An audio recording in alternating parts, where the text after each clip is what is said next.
Okay, good morning. Good morning guys. Good morning Philippines.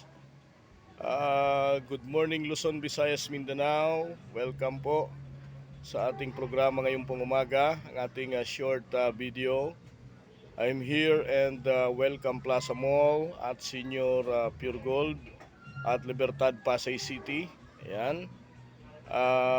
Dito po ako at ito po yung aking mumunting business na pinagkaloob ni Lord dito po sa Senior Pure Gold at Welcome Plaza Mall at Libertad, Pasay City.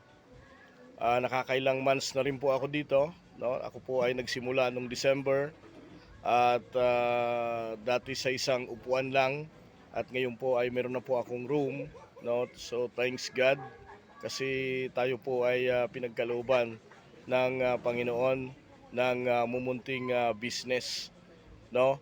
So, good morning po sa lahat at kumusta po kayo? At matagal ho tayong hindi nakakapag-vlog sa ating YouTube because busy, no?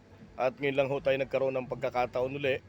At kung gumising man sa umaga, tayo nagmamadali dahil ang open po nito ay 9. So, kailangan ay tayo ay makapagbukas ng maaga. Kaya napansin nyo na dito po tayo nag-vlog sa ating clinic ngayon, no? So matagal din na hindi nakapag-vlog tayo.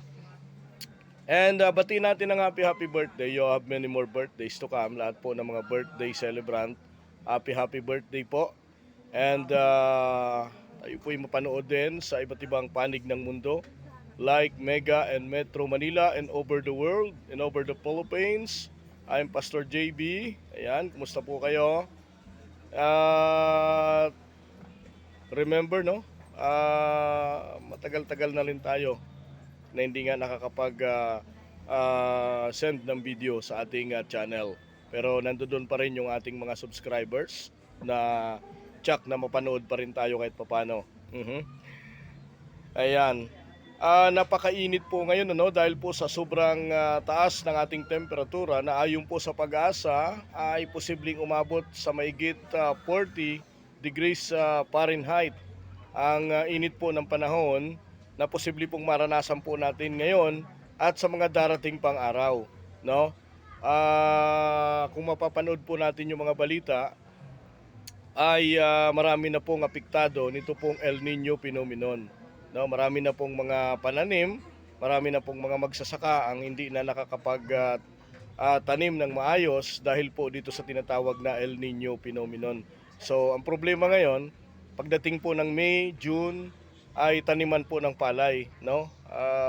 Ipag-pray natin na makapag-tanim, magkaroon po ng patubig, no? Para po yung ating pong mga kaibigan na mga magsasaka ay sila po ay makapagtanim ng kanila pong mga palay, mais na aanihin pagdating ng panahon. At ipag-pray din natin na wag pong magtagal ito pong El Nino phenomenon sa ating pong bansa. No, maraming countries, hindi lang sa Pilipinas, marami pong countries ang apektado, no? Maraming countries ang apektado po nitong tinatawag nating El Nino phenomenon. No, magamat sabi ng pag-asa ay may paparating na La Nina, pero no, dapat maibsan. Usually pagdating ng Mayo ay nakakaranas na rin tayo ng mga pag-ulan, pero dapat ito po ay maibsan yung epekto po ng El Nino phenomenon sa ating pong bansa.